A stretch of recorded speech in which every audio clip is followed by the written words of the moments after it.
What is up, everybody? Welcome to another edition of 21 Questions, the question and answer podcast for the Kansas City Sports Network.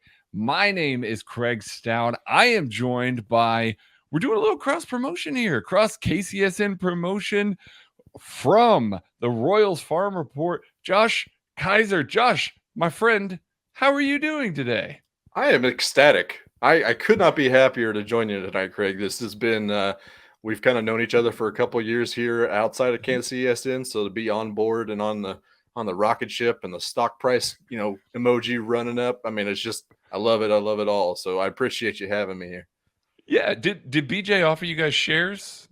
He sure did. Like Yeah, we're okay, actually good. Okay. yeah, about So he offered 49% control. It was okay, great. pretty So he offered everybody but me shares. That's good yeah. to know. I'm glad. I'm glad. No, we're contract killers. We're here. We're here to Yeah. be a mercenary for Royals content, and we love it. Love it. We absolutely love it. We love being able to add the Royals content. You guys brought great stuff to this. We got some Royals questions in here today, but a lot of Chiefs questions, obviously, because of the draft. But you are a Chiefs fan as well, so this is not going to be a difficult path for you to traverse either. All of these questions have come from the KCSN Discord. So if you want to ask a question and you are not in the Discord, either become a subscriber and click on that link down there and get in. Or if you're already a subscriber, go back to your welcome email and click that link and get in there. You'll be able to answer questions or ask questions, and we will answer them. We're going to start with Zach the Layman's Insider. What's the Chiefs' game plan after drafting the modern day equivalent of Bobby Boucher, referring to George Karlaftis? The man loves water. Did you see all of that? His favorite drink is water. And he's a swimmer and all of that. Like, I mean, just general thoughts. They've heard my general thoughts on George Karlaftis. What did you think about George Karlaftis, Chiefs landing him at pick 30? They talked about his body as a temple diet, and that totally adds up. If water is his favorite drink, if he wasn't like body as a temple guy, I'd be a little bit hesitant about him. I don't know if I could trust that guy in general. But in an athlete, I think it's probably the right way to go. But Karlaftis, I'm into it. I know you guys are kind of 2 out of 3. It didn't seem like Maddie was super into it, but I mean the edge pool that they were drawing from at number 30 there.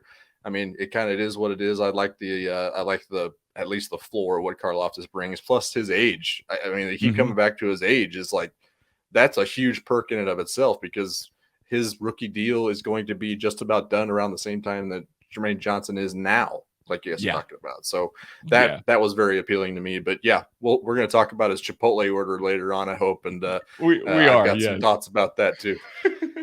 Now, I do love that Brett Veach drafted a player that he's willing to give a contract to, a second contract to. We see this all the time. Brett Veach does not invest in older players unless they are superstars. Obviously, he was going to invest in Tyreek Hill. He's invested in Travis Kelce. Like those sorts of players get the contracts. If George Karlaftis has a good rookie contract, not a phenomenal one, he's getting a second contract from Brett Veach. And so I think you feel pretty confident, drafting a younger player from that regard. So What's Up Doc asks, did Trent McDuffie ever go against Drake London? And with Drake's size and 50-50 ability compared to McDuffie's T-Rex arms, how did he fare? He did not go up against Drake London. As a matter of fact, he only played USC in 2019. They did not play during the COVID-shortened year. They did not play against each other last year. So he did not go up against some of those superstar wide receivers, those big ones. He did see Michael Pittman in 2019. He led his team in tackles, actually played pretty well. There was not much passing going on from USC in that game.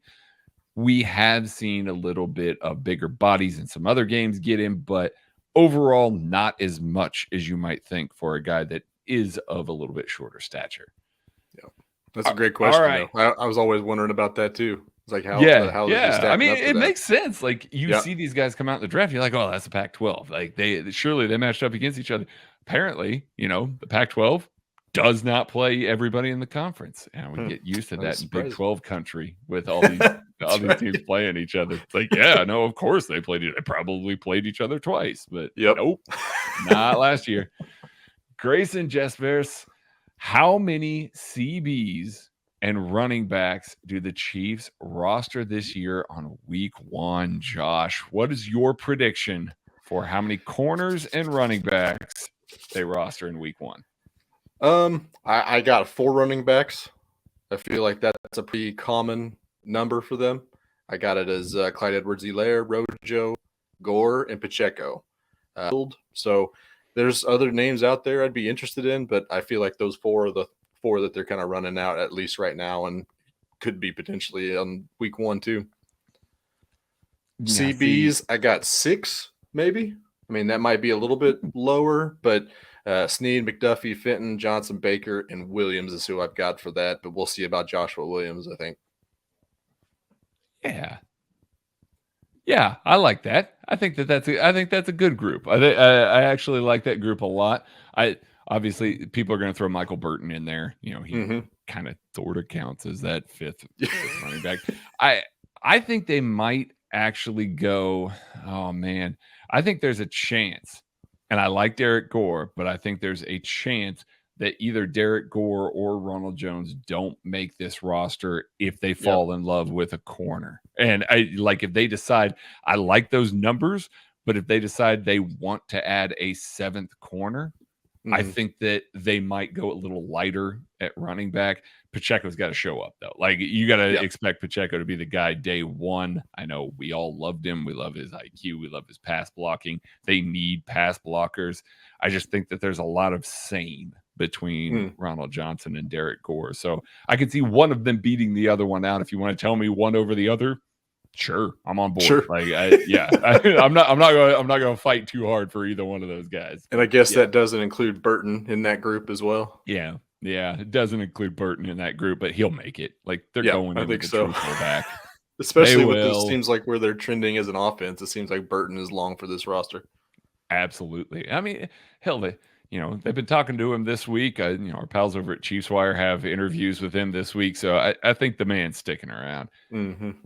Lay Tony 44. We all know that this draft was elite, but do you worry about only one pick invested in the defensive line? Josh, I want to hear your thoughts on this first, because we've kind of opined a little bit on that on the lab lately. Yeah, I think short term this year, I'm not super worried about it, and it kind of depending on what happens with Melvin Ingram. I love the fact that they slapped him with that weird, I guess, a tag or whatever. The tag that nobody'd heard about before this summer. Yeah, exactly. It's like a bookmark. Be like, don't touch this guy. Dibs, beer nuts, whatever you want to call it. We're going to talk to this guy last, and that's going to be understood. So I'm kind of fine going in there with an offensive line of Karlaftis, Noddy, Jones, Clark, Ingram, and then Dana is kind of like their main rotation. Feel like they could mix and match a little bit on that too. So I'm okay with that, what it is, especially with that linebacker core and whatever's this secondary is a whole other monster at this point. So it kind of just depending on what happens to Ingram short term, I'm fine with it. I am a little worried long term though. I still think I want that bendy edge. It seems like Karlaftis is more like the new Frank Clark. Once Frank Clark inevitably probably moves on next year. It seems like that's kind of the set the edge, bull rush, make sure that you're in his lap before anything, and then the bendy edge is going to win on the outside type of thing. So I would like to see what the plan is for that. Maybe that's Ingram on a 2-year deal, but just seeing what kind of plan there is after that is kind of where my big worry lies. Yeah, I'm expecting that people are yelling at their listening devices or watching devices that don't forget about Josh Kando. We're not. I just want to see a little bit more out of him. He is the wild card this year. Like, if all of a sudden Kando comes on strong, not only am I comfortable with the defensive line, I'm comfortable with the depth this year as well. I think DE 2 and 3. Well, if Ingram's here, DE 3 and 4 make me a little shaky if those guys have to play due to injury at any point in time. But if Kando starts to come on, all of a sudden you can get a little bit scary, and maybe you can rely on those guys a little more. I do think that they are making significant investments in the defensive line next year, though. Unquestionably, they're spending assets along the defensive line next year. I know you guys talked about it. I think it was today's episode talking about the overcorrection probably turns to that defensive line next year, and it just seems like last year O-line, secondary this time, and you could probably throw in wide receiver core in there too. A little bit, complete overcorrection rebuilds. I just love watching the middle linebacker over the last 2 seasons. It just seems like the whole overhaul thing, overcorrection, is just really cool to watch every offseason. See, at some point, Brett Veach is going to stack so many people in these positions that he's going to be like comfortable enough with that we're going to get to the point where he's like, all right, I'm making an overcorrection on punter this year. Like, right. Just, we're going to be so far down the chart that he's going to be having to throw assets in a position that we're all going, all right, Brett. Okay. We get it, buddy. Yeah. Yep. But it's all house money. He's just he's throwing it he's literally throwing it around the casino. Yeah, exactly. All right. Wes says, outside of Melvin Ingram, who are some vet defensive linemen you wouldn't mind signing? I like Akeem Hicks a lot. I think Josh throwing his hands up there. Yeah, same. I think he'd make a lot of sense in this defensive line. There's just a lot of guys that I think Hicks is probably the one with the most weight. Now that Rasheem Green has signed, he would have been another guy that I would have been very happy with. I think you can find a lot of depth pieces, a lot of guys that, guys have been floating around the league for a little bit. Let's call them the Allen Baileys of the league, guys that are going to show up and do their job really well. And it's going to be more of a rotational backup guys. They've done that with guys like Alex Okafor the past couple of years. I think there are guys like that are still to be had. I think we'll see those maybe a little closer to training camp as they start to sort some of this stuff out. You have anybody else, Josh? That's exactly who I wanted to. I'm curious to see what he would command in a contract because I mean, it seems like they are a little bit money aware, at least this year. I don't know if that was on purpose or what the plan was there, but I would love having Hicks on this line. I mean, he's just a disruptor. It seemed, and he does. I mean, health might be a concern. Age is obviously a concern. You just keep rotating dudes in there, get him in there in the pass rush. I'm into it. Yeah. He should be ring chasing at this point. He's on that. So. Yeah. Yep. I would love to have Akeem Hicks for sure. All right. Grayson Jasper say again, if you could swap one of our picks with someone else that was on the board, who would it be? And he says not including the Brian Cook pick. I think that's more of a Matty or a Kent thing there, trying to get ahead of it. Try to take out because they mentioned that maybe not. They're fine with him. Maybe not their most favorite pick. All right, Josh, who you got here? Who's the guy that you would have taken instead? Okay. So I'm going to kind of Matty answer this a little bit. Oh, of course you are. So he did specify swap one of our picks with somebody on the board.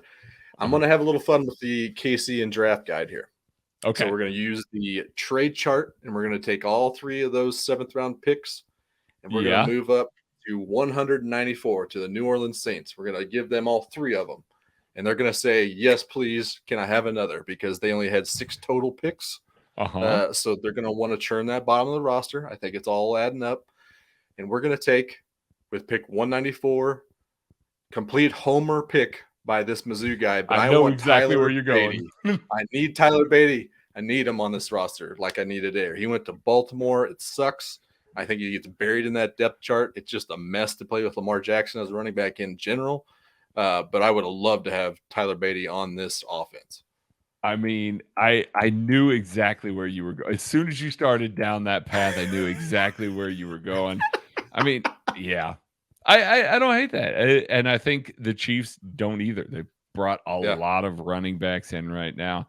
If I had to swap one, and I'm just looking value here a little bit, I love Joshua Williams, and I don't actually want to swap Joshua Williams out, but you would not have to twist my arm very hard to add wide receiver Khalil Shakir to this team, not just because I think he fits in this offense, and I know that they've got a couple guys like that they're probably going to have on the roster, but a younger body, you want to put the ball in his hands and let him work. Like, I'd love to have him.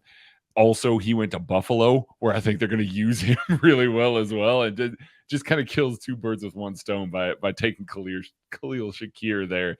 But I'm also perfectly happy with Joshua Williams, one of my favorite guys in the draft. So I'm completely good with that one. That was the one I was looking at, was Joshua Williams as well. And speaking of running backs, I went to a contender. Yeah, I didn't realize till just a little while ago that Isaiah Spiller went to the Chargers. Yeah. Oh yeah. That's not great. That's a little bit scary too. Yeah, I know. Like between the Ravens and the Chargers and the Bills, they all had really good drafts. It's like, would you go away? Just knock it off. Yeah, just knock it off. Why can't any of these NFC teams do anything? Literally anything. Actually, I think the Philadelphia Eagles had a really good draft. But other than them, nobody else. Nobody.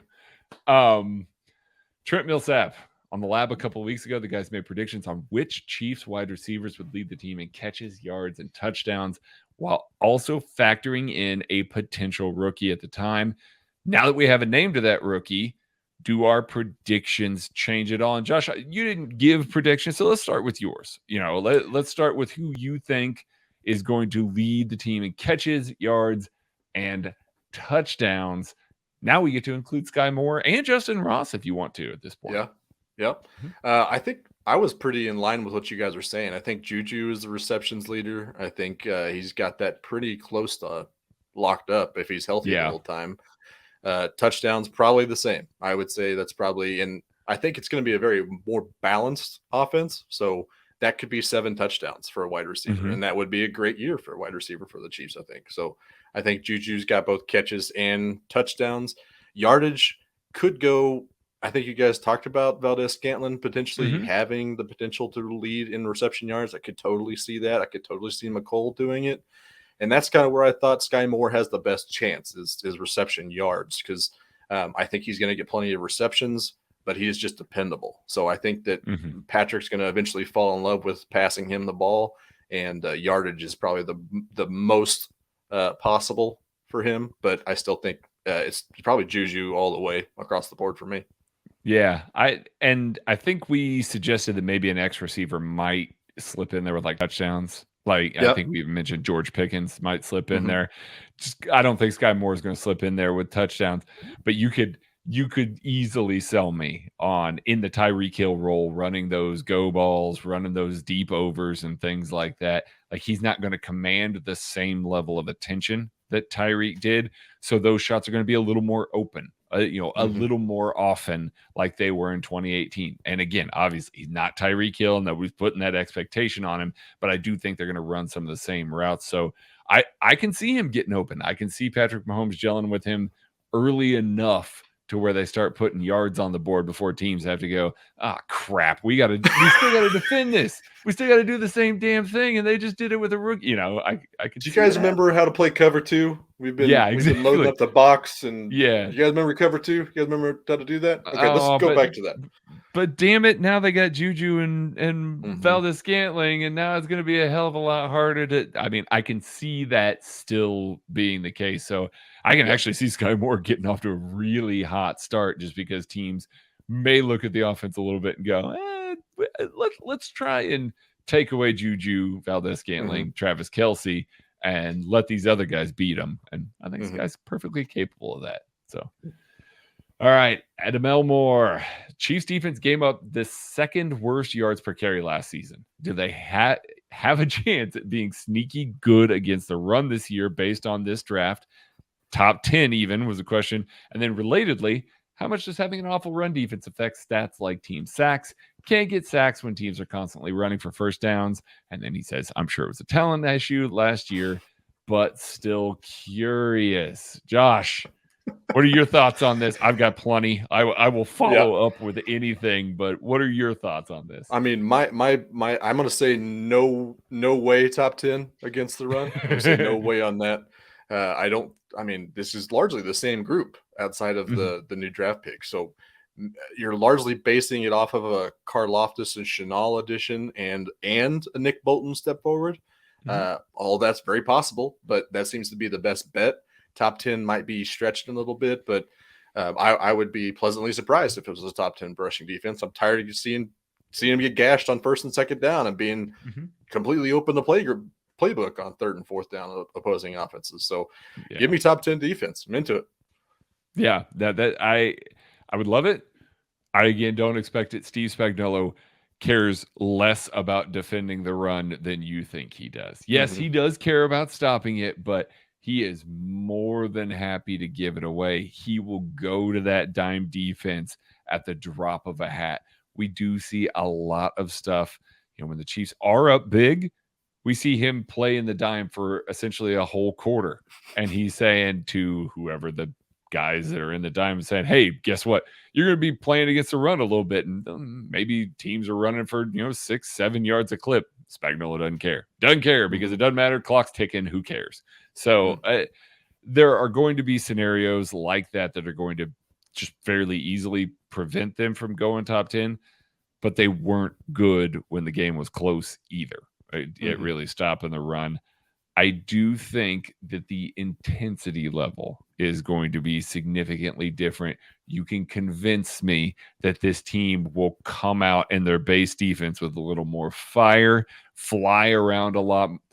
Leo is going to fly around. I don't think that there's any way that you can stop him. And I think that George will be largely the same way.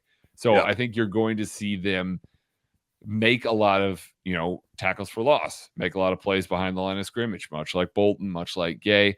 I also think that you're going to see some slip ups, as they're learning the scheme. It'll happen. They're rookies. So I don't think they'll be top 15.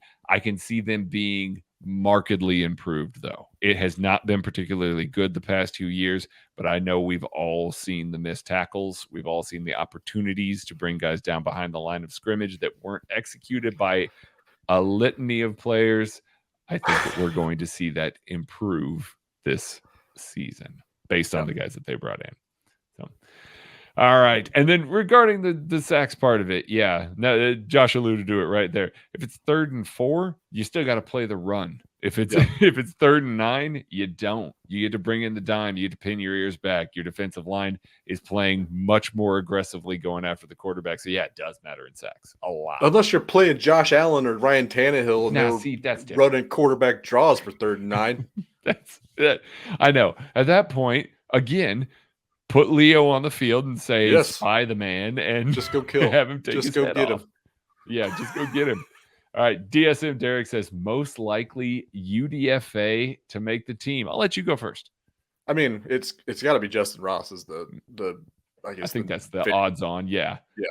I mean, he was the odds on chalk favorite of being the guy to go get the most upside. I mean, where did you guys have him if he was like completely healthy and cleared all medicals? If he was completely healthy, we had a 3rd round grade on him. Yeah. And there were some people like our pal Nate Tice at The Athletic that had an early 2nd on him, even with the 2021 tape. Yeah. Yeah. I mean, that's got to be the odds on favorite. So I think that's with this many rookies, it's going to be a hell of an OTA in rookie. It really is. I am juiced for it. I'm going to go with Mike Rose, the linebacker. I think he's got a shot just because he brings something a little bit different to the table than a lot of the guys they've got. And I don't think that spot is as locked down as we want it to be with the amount of assets that they've thrown at it in recent years. But I don't think that that's a bad thing. I think Mike Rose is a very smart guy. I thought he should have been drafted. Shout out to Jerion Ely, the running back. He also, I think, has a chance to impress. Like, he might be one of those guys that I don't know if he'll be on the team week 1, but I bet you he's like a practice squad dude. And then at some point this season, all of a sudden we're like, well, look, they just had another guy that came along, and Eric Bieniemy found another running back he loves and can play in the NFL. So those are the other guys, I think. But I think those are the 3 big ones right there. Yeah. How does the selection of a short wide receiver alter the recent narrative about the Chiefs shifting towards larger, more physical receivers? Personally, I don't think it does. I'm completely on board with what Sky Moore brings because it is similar to what they'd had in Tyreek Hill. That doesn't mean that they're not going to still focus on these larger, more physical bodies, not just on the offense, but also on the defense. Justin Ross is a larger, more physical dude as well. Marquez Valdes-Scantling and Juju Smith-Schuster are more physical than anybody that the Chiefs had at wide receiver last year. So there's clearly still a focus. Even if it is Sky Moore, I know that people are going to look at it and go, oh, they passed on George Pickens. They passed on Alex Pierce, two guys that are very physical when they traded back for Sky Moore. I think that they clearly believe that they can get something physical out of the guys that they have on the roster, and now with Justin Ross. And at that point, they're just looking at it and going, hey, we're fine with trading back because not only we're going to get a receiver that we like, we have a plan for whichever one of those guys falls to it. I could see them saying, if it is Alex Pierce, hey, guess what? We got our physical guy that can, run verticals. If it's Sky Moore, we've got a guy that's going to route everybody up and haul everything in. Like, you got a plan for either one. Yep. It's to me, it's all about being less predictable. And it seems like you overcorrect and load too much up on big guys. Obviously, they're not going to beat you over the top very much. It's more about possession and underneath stuff. Mm-hmm. So it being less predictable is never a bad thing on offense. All right. Robbie says, my wife and I played the football character drinking game during your draft shows. We are now deceased. My question is, what is football character? Robbie, I get it, buddy. Listen, Brett Veach did this to us when you pick that many guys that the number one thing that they bring to the table is football character. I mean, we were talking about it on defense. Like, you want guys that don't quit, the relentlessness, the not giving up. You want Melvin Ingram in, forcing a fumble to save, the Chiefs seeding in the playoffs there at the end of the season. You want guys, Nick Bolton, when they were getting beaten badly by the Bills, still flying around and showing. It's like these guys, not that those other guys aren't wired that way at times, but we've seen a little too often in the past couple of years that they tend to backslide into stuff. And maybe it's just kind of, it could just simply be, hey, we got Patrick Mahomes on the other side. So, we know he's going to come to the table and he's going to show up. They needed more of it. And so I think that they made a concerted effort to go out and get guys that are going to play through the echo of the whistle. And I think that's what football character is. I had it in my head like grit, and to tie it back to Royals, it's like the Chris Getz, only way more talented type of thing. But yeah, grit. You're wanting to work hard every day. You never stop. You put your foot on throats. You do not let up. I love it. Yeah. They needed it. They needed some. I'll buy into the term. I don't know about the whole, like, it sounds like BS largely as well. Yeah. A little bit. Yeah, so.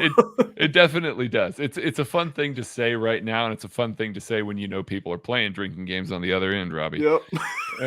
Mike Denny, now that we made the picks, what type of year one results make this draft a success? Josh, what do you think makes this draft a success? You kind of hinted it a little bit out there, and it kind of goes back to that football character. Is I want an identity established with this guy, with this group and last year's group. It feels like this is the time when it's kind of the changing of the guard. It went from Bob Sutton's foolishness to Frank Clark and the Honey Badger kind of chip on the shoulder football character, trying to instill a culture in that defense, the chip on the shoulder type of thing. And this group seems absolutely built to be that new identity. So if they can establish themselves as the new identity by being successful, there's going to be growing pains, but showing some kind of new identity, punch you in the mouth, and make them apologize for making you expend the energy for punching them in the mouth. That's the kind of identity I want from this defense, and that's what I think constitutes a good rookie class. And I think you're going to get that. It may not be as flashy. It may not be as splashy or impactful in certain ways, but I think overall you're going to see a lot of that. And yes, I agree. I think that that's what it's going to take for these guys to be a successful class, because if you can get those types of returns from, not just McDuffie and Karlaftis, but Cook, one of your, Cook and Chanel, and then one of the corners, one of the pieces in the secondary that you drafted in round 7, like that is an absolute slam dunk, best draft that Brett Veach has ever had, following up the previous best draft that he'd ever had. Then all of a sudden we get to stand around and go, okay, we've got a good foundation. You can build off of this. There's a lot of youth. The core got reset. You're ready to move forward with this group of people. Next off season, you got a lot of picks and you got a lot of money. Like all of a sudden you can build towards something else, knowing that you've got the right pieces in house, the right mentality, like you said, the right identity. Because too often that defense did not have the identity that we kind of expected out of them. Yep. All right, Nick Deal. I love the influx in talent with the secondary, but how worried are you about the early growing pains? We saw it last year with Bolton, who struggled to start with before seemingly clicking in the back end of the season. We've also lost Tyrann Mathieu and saw how confused that unit looked without him at points. That is an understatement. How big of an ask is it for Justin Reed and these drafted guys to perform early on to give the complexities of Spags' scheme? All right, I will start with this. I think that we're going to see a lot less of what they did with Tyrann Mathieu. Tyrann Mathieu changed stuff on the fly, on the field. When he was on the field, it was his best attribute for the Chiefs last year, unequivocally. And you saw it in the Bills game. All of a sudden, everything changed. Nobody knew what to do, all of that. It's because Tyrann's out there on the field. It's not that Steve Spagnuolo's not coaching it, but when you have a talent like Tyrann that can get out there, read the bunch, read the route distributions, know immediately what it is, you get above and beyond what a coach can bring. I think we're going to see a lot more instilled scheme. I think you're going to see a lot more, traditional type stuff. Like me as the defensive guy isn't going to be watching this and going, what the hell kind of coverage did they just run? And it's because, Tyrann's moving dudes around and, changing the rules and everything like that to help cover everything up, and it worked great. I think we're going to see a lot more, not traditional coverages, because Spagnuolo is anything but traditional, but I think you're going to see a lot more scheme type stuff where everybody is on the same page, where everybody's running the same coverages, everything is happening predetermined for Spagnuolo. You may see some quarterbacks take advantage of that a few more times this season, but I also think that you're going to see a more symbiotic dome than we think that we might see after losing Tyrann Mathieu because of all those guys and because the shift in the approach. Yep. And do we think Justin Reed is the type to be able to bring a little bit of that to the table, or is he more like your... Yeah, a little. And Trent McDuffie is as well. And by all accounts, Joshua Williams' football IQ is very, very high, despite being at a smaller school. So I think that there's a lot of those guys. Lonnie Johnson, listen, the Houston Texans did that man no favors. I'm not trying to excuse anything. He also did not do himself many favors either, but he played in so many schemes and he played in 4 different positions for that defense. He's got a lot of experience reading route distributions from a lot of different areas of the field. So you could convince me that the overall football, I hate to say the overall football IQ because that makes it sound like I don't think that Charvarius had it or those guys had it too. But, I think the overall football, IQ of that group is just going to go up a little bit more. Maybe you can see some more of that just kind of passive switching, maybe than the active communication that it took before. And I mean, the fact that they have that built-in chemistry is almost a novelty with this entirely new group. So I think that was indeed not nothing. Depending on what you're getting and what you're planning on getting from Lonnie Johnson. But I mean, Reed did tweet at him. What he call them, a devil twins or something like that. The evil twins. The evil twins. Yeah. So I mean, having that is going to be invaluable just to have that in the room with the group and being able to provide some kind of familiarity to Justin Reed in the new room and being that new guy to step forward. I love that move. Me too. Especially for a conditional 7th. There's no risk. Yeah. None. All right. Newton Hawk and Keith McLean asked a similar question here, but basically, which draft pick in rounds 3 through 7 have the potential to make the biggest impact on the 53? Josh, I'm gonna let you go first here. This is also kind of obvious to me, I think, but Chanel allowing Gay to be the Will, Bolton to be the Mike, and then he's taking over the Sam in theory makes a lot of sense to me. I mean, with those roles kind of predetermined, set, they can focus on them and then learn them front to back and then rotate and figure out where they need to go. But it adds the pass rusher from the backers group, which has kind of been missing, especially without Willie Gay kind of knowing what to do and also dealing with injuries too. But having that blitz from the backer core is going to be a difference maker as well. Yeah, definitely. Like that's the easy one for me as well, I think. And I think you heard him. He's slotting in day one. He's the Sam. Just no question asked. He's the Sam. I'm going to say Darian Kinnard. I think he's got every opportunity to come in and play right tackle for this team. You heard Brett Veach say it in his call. He said, we had to address one more position, and it was right tackle. He said that to Darian Kinnard, and it was just like, oh, well, that tells us what we need to know right there. There were some questions about, his movement skill and whether or not he'd play on the outside or whether he'd stay on the inside. Well, there you go. They're obviously not worried about the movement skill on the outside. He's got the requisite arm length. He is nasty. Him and Trey Smith together. We're gonna get to like week 3, and he's gonna be Chiefs fans' favorite player ever, just because those two going out there, with each other, just gonna be blowing open holes and putting guys in the dirt.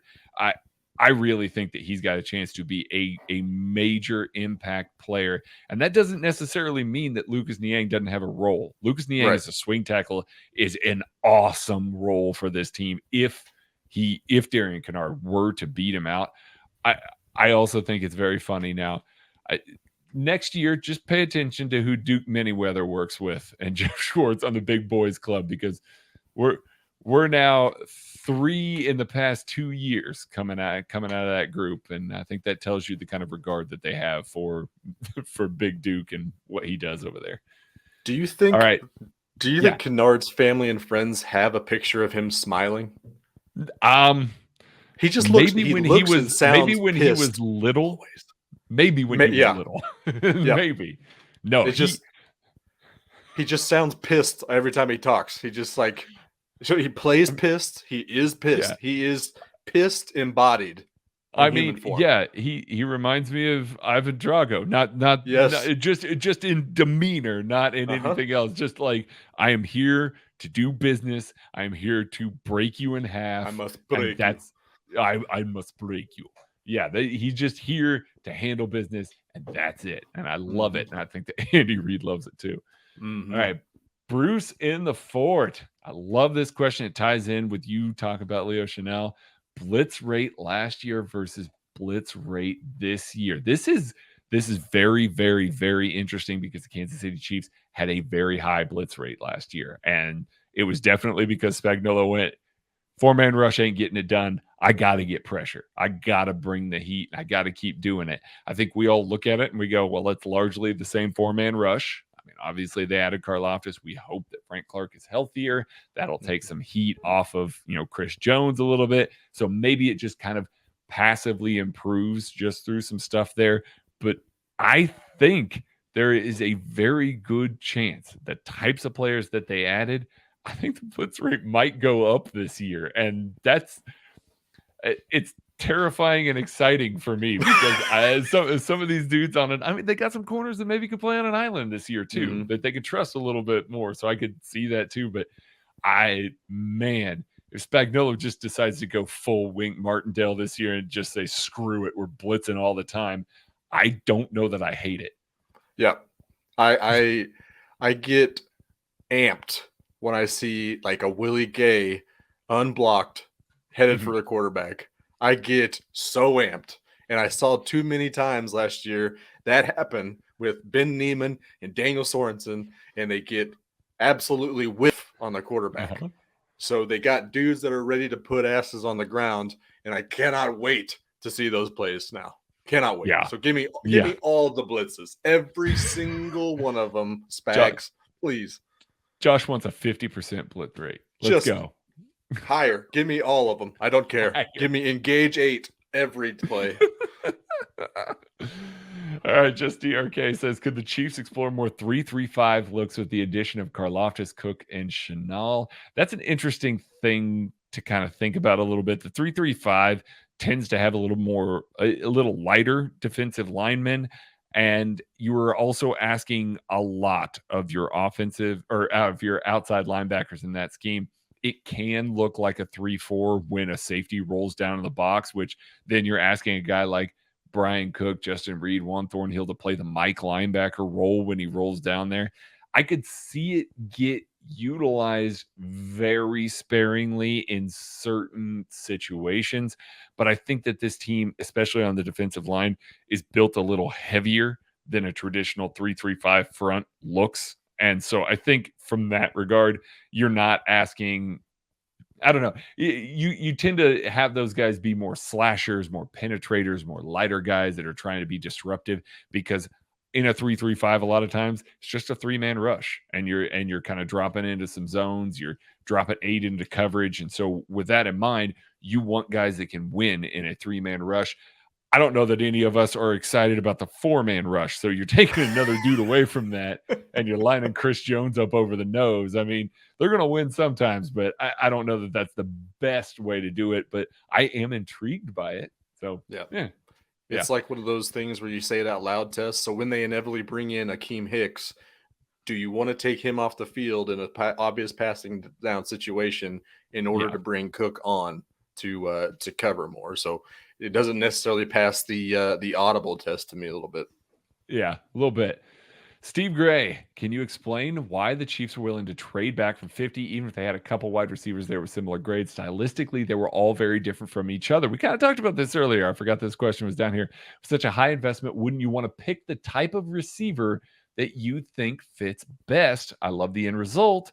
Just not sure I understand the process. Josh, what are your thoughts on this? Specifically, the whole, it's a high investment. You want to get the guy that you really want in-house. I'm going to go with, and I'm going to hold my theory tightly to keep me warm in bed at night. I think Veach and Andy Reid played that board perfectly. They knew exactly what was going to happen behind them. They knew exactly where they needed to go. They knew exactly who they needed to call, and they did it because they knew Sky Moore was the guy they wanted in that pick. They knew they could have it a little bit later. So that's what I'm going to tell myself. Yeah. I understand the thought process completely. I get it. I really do understand that. And see, here's the thing. Leading up to the draft, we do the KCSN draft guide with Zach Hicks, who's, writes about the Colts. It was not a secret that the Colts loved Alec Pierce. Loved Alec Pierce. It was not a secret necessarily, by the way that Brett Veach talked about it, that maybe they weren't super interested in George Pickens, by the way that he phrased, the character concerns, the injury concerns, things like that. He made it very clear. We talked about that plenty in the labs leading up to it. So realistically, if they're trading back and, the Patriots are trading up, they're trading back in that scenario, and they're going, you're taking a wide receiver. Who are you taking? They say, well, Tyquan Thornton. The Chiefs say, cool. We're not interested in him, but we know the other 2 receivers that are going to go between here and there, and we're completely fine with the guy that we were going to take, Sky Moore, being there so that we can get Darian Kinnard. So I do think that, listen, Alec Pierce would have fit. George Pickens definitely would have fit. But I do think based on their board and based on what we had heard before the draft, yeah, I'm with you. I think that they really did look at this and go, you know what? That's our guy anyway. Let's try and trade back and get a 5th and see what sort of value we can catch in the 5th. And then they get a starting right tackle potentially out of it. So it's crazy. Absolutely crazy. All right, Mike Denny, with a ton more athleticism all over the field and better corners in the secondary, do you think Spags will play more base defense to keep the murderer's row of linebackers on the field? That's very similar to the 3-3-5 question. Josh, do you have any thoughts about that? Or I mean, largely what we've been talking about. That's what I want to see him. I want to see him in base defense because I love that 7-man front. I just love it. And it's also, like I said, pretty tough to watch them just completely get gashed on 1st and 2nd down. So to be able to, leave that box full of 7, maybe 8 when you're blitzing 66% of the time. I look forward to those plays and not getting gashed in early downs way more so than dropping back a nickel and dime for 3.5 quarters. Yeah, me too. Yeah. All right, Wes, where would you rank our weapons now in comparison with the league? This is This is actually a tough one. I've had some conversations with some people. I mean, I like the overall group. Obviously, Travis Kelce is one of one at tight end, but I don't know that the Chiefs have anybody that I would throw into the wide receiver one conversation right now. Like if I'm comparing most teams' wide receiver ones, I would probably feel more comfortable with that than I would with anybody that the Chiefs would nominate. Now, wide receiver 2 and 3, really, really high bar then all of a sudden, like especially 3 and potentially 4. You want to throw McCole Hardman in there? Yeah. 4, throw it in there. Like that is a high ceiling for those positions, but that lack of true wide receiver one, and I get the whole spread the ball around and everything like that, but sometimes you just need a dude that can go out there and win, like just beat a dude. You just a Jamar Chase. It's like, hey, you're covered. We're doing everything right, but it still doesn't matter. They don't have a dude like that on this roster that's not named Travis Kelce. So in that regard, I'm a little shaky on ranking them too terribly high in the league. Yeah. I think I've got them around number 5 as far as the weapons go. I like it. I think Bills, it's a sketchy run game, so we'll see how that goes. But they've been able to make shift, and I mean, you can count out Josh Allen as a running back anyways, so I think they're in the discussion above them. Chargers, I love their weapons. Mentioned Spiller earlier, but that's, I mean, Eckler, Williams, missing him sick. Keenan Allen. Keenan Allen is that's those dudes are loaded. The Vikings, I love that trio of Dalvin Cook, Thielen, and Jefferson and Herb Smith. If you could take a step forward, tight end, that's a pretty good group. I'm gonna say one more, and I'm gonna leave it at that. And the Raiders' weapons are very good. Yeah. I was really excited about them potentially trading Darren Waller. I really wanted them to trade Darren Waller because that would have made AFC. I know. Listen, it's still Derek Carr. I'm higher on Derek Carr than a lot of people, but it is still Derek Carr. So I'm not terribly worried about it, but man, damn it. Like, don't be that good. Yeah. I mean, you get Hunter Renfrow, la-di-da, had a huge year, and then you get wide receiver 1. Okay. Of course. Of course. All right. We got some Royals questions. Because I did put in the Discord that we got here. So I'm going to lean on you for these. I have next to no Royals knowledge here. So Rugby Falcons asks, which current Royals player would have the best NFL career and which current Chiefs player, other than Mahomes, would have the best MLB career? Well, I accidentally missed the second part of the question, so I'm going to have to BS my way for a little bit to buy some time. Yeah. The Royals with the best NFL career. Kent Swanson came on the podcast last week, talked a little drafts. He mentioned Bobby Witt Jr. He wants the Chiefs to draft him as a wide receiver. He's one of the fastest players in the league. He's got instincts for days. He knows how to play a pro game. So Bobby Witt Jr. I think is, a really good wide receiver candidate, but that's a little bit too obvious. Hunter Dozier played football in Texas in high school. He was a quarterback, 6'4", 220, looked really good in pads, I would bet. So I think Hunter Dozier would have an okay career. But the real wild card here, and maybe some people wouldn't know him because he's just newly a Royal, but Amir Garrett. He's a lefty out of the bullpen, 6'5", 240, and he talks that shit. I love him. He's got the attitude. He will bark at you for days. He'll make you look stupid. And he played basketball. And we all know what happens to basketball players that become football players is they get into the tight end room. So you give me a 6'5", 240 tight end with ups like Amir Garrett and likes to talk that shit, I'm going to go Amir Garrett has the best NFL career out of that group. I mean, come on now. That's an Andy Reid player right there if we 100%. Ever heard one. My goodness. Oh. I mean, Mahomes is obviously the best Chiefs player that would have the MLB career. He was he was right there. He has the genetics of baseball. Sure. Yeah, I don't have a great answer for that. Let's say, go ahead. I'm going to say, I'm trying to think here. Give me left-handed Creed Humphrey just mashing dingers. Oh, there you go. I think he just hits. I mean, he goes up there, he pounds a hot dog, and then he just smashes fastballs for 480 feet. I don't know if he's out here pounding hot dogs. You see those pictures of him? Like, also, my man looks slim and trim. I mean, he's barrel chested. I mean, I don't think he's light by any means. I just think, I think Creed Humphrey's been working this offseason. Him and Trey Smith. Listen, Trey Smith is a freak, but the two of them standing next to each other, Creed looks a lot different standing next to him this year than he did last year. So good for him. Yep. All right. Kay Gumminger.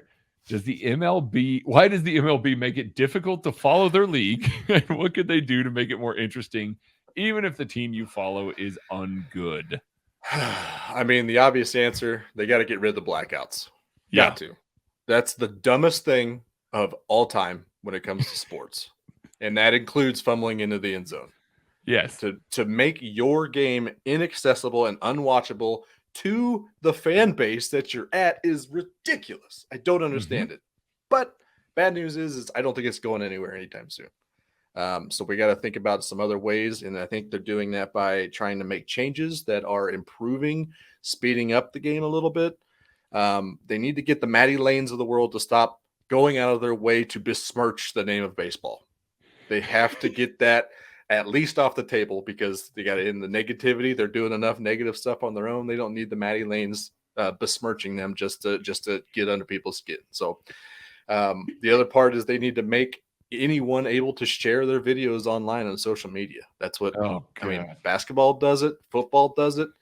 You can't, when something happens. Does football do it? The NFL, does football do it? It seems like today is a tough one. All of a sudden, we've got some DMCA claims flying around, taking down some of football's favorite Twitter analysts. All of a sudden, anyway, go ahead. That's what it is. That's how you grow the game. People are in the social media. It's not going anywhere anytime soon. So, and it's free advertisement. I mean, you're not paying anybody to post awesome videos or funny videos or somebody doing something. I don't need any gimmicky BS. Just give me the action. Give me the dingers. Give me the insane frisbee sliders. Just give me the goods. And they're trying to improve it. I think that's a great idea. But the other thing is, this sport has never been more flush with young superstars. Dudes that are 25, 26, 27 years old that are the face of the game moving forward. They needed to promote the hell out of those dudes. So that's kind of my 3-step plan, is to shut Matty Lanes up, to make them accessible, and to promote their superstars.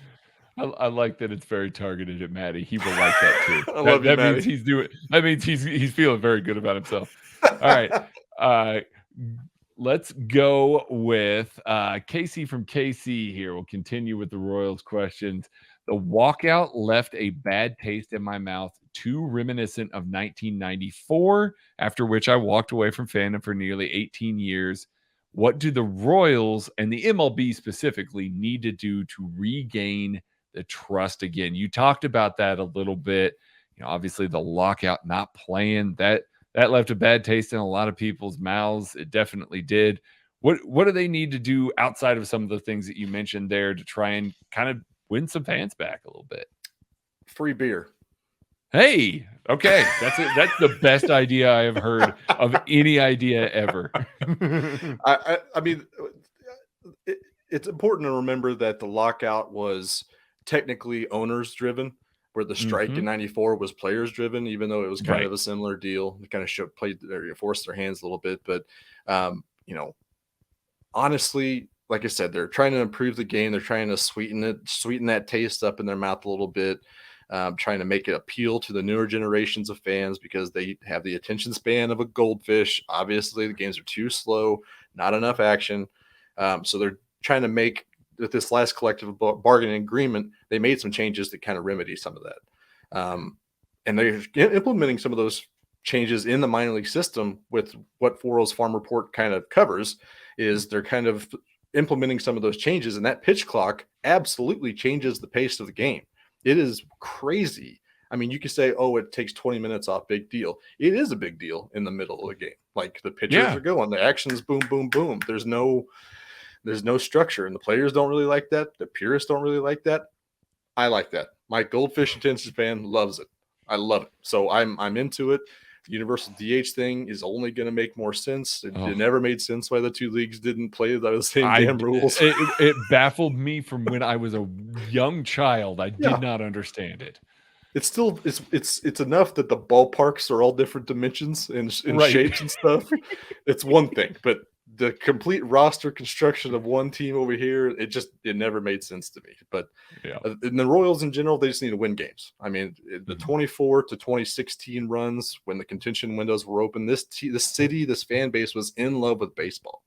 It can happen again. They just need to win baseball games, and I think that they're committed to it. I just need some execution on it. Yeah. Okay. We got 3 more and we'll get out of here. Corey Peter. Seen a lot of well-liked players come and go, but for some reason, Matthew stings more, probably because of the Super Bowl run. Mm-hmm. What players have had you the saddest when they left, Josh? Got to be the same answer as yours. DJ? Yeah. DJ. Yeah.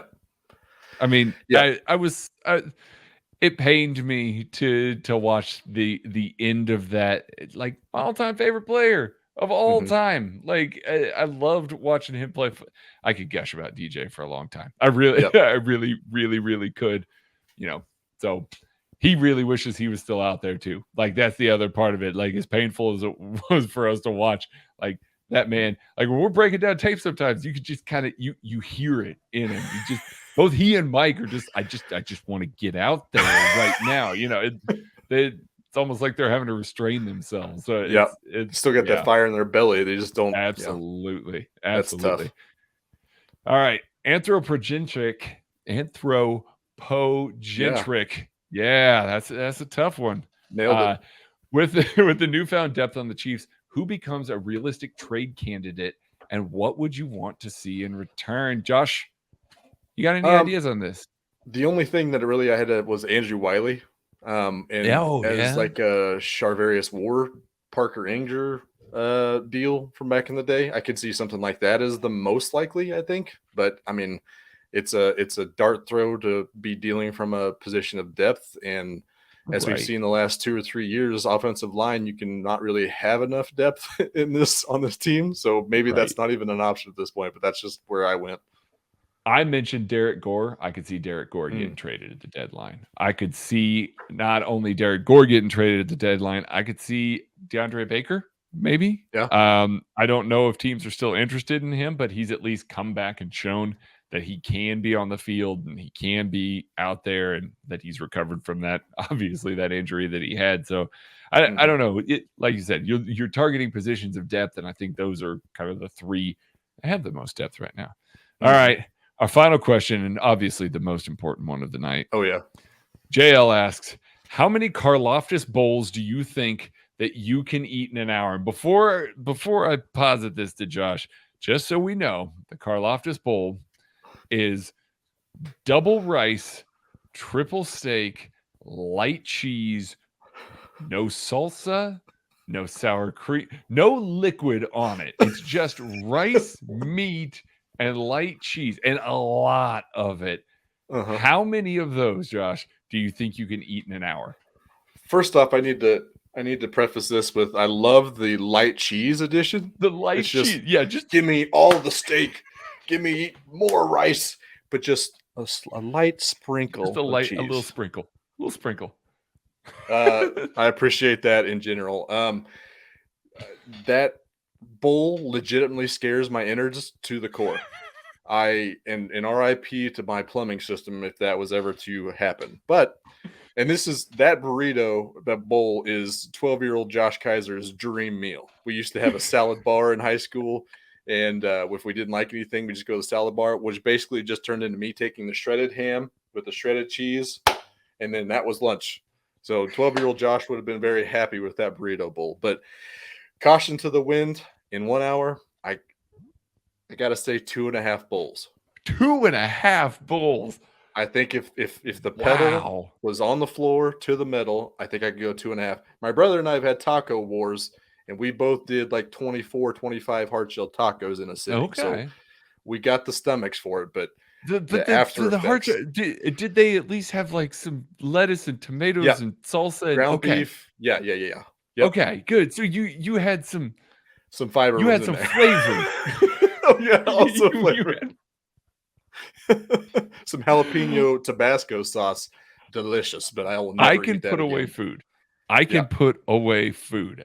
My frame may not look it, but you can ask those guys, who I've eaten with there. I can put away food.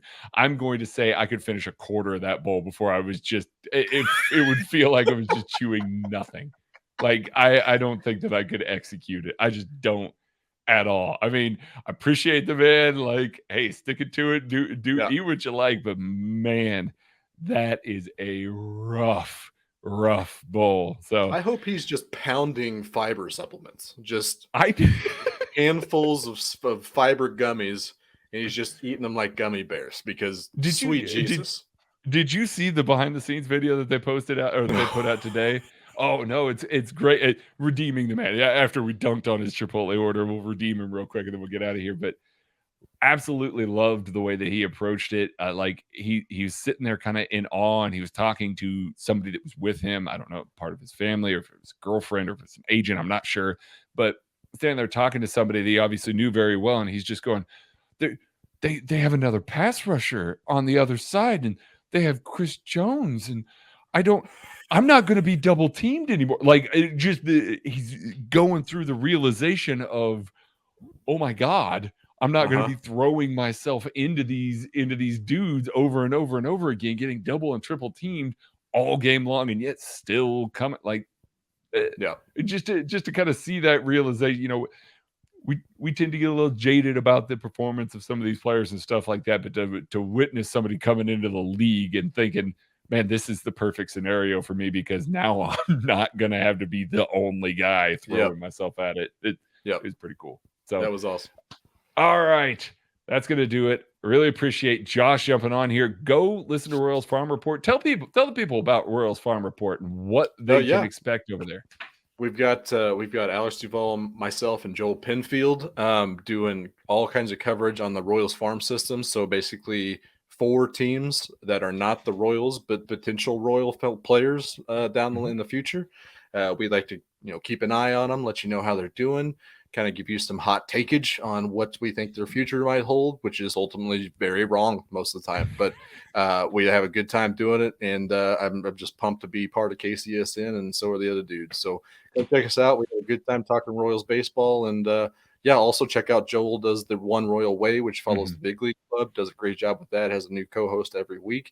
I believe him and Alex are recording tonight as well, so look for that tomorrow morning too. But I just couldn't be happier to be involved in doing Royals content for you guys, KCSN. We couldn't be happier to have the Royals content, and not only just have it, but have it with you guys who do such a great job with it. So if you haven't checked them out, go check that out over there. We'll be back with the lab on Monday. Thank you so much for listening. If you are still going, go give us 5 stars on Apple, Spotify. Click like, click subscribe, and all that normal stuff that we always tell you to do. Go do all of that. We'll catch you.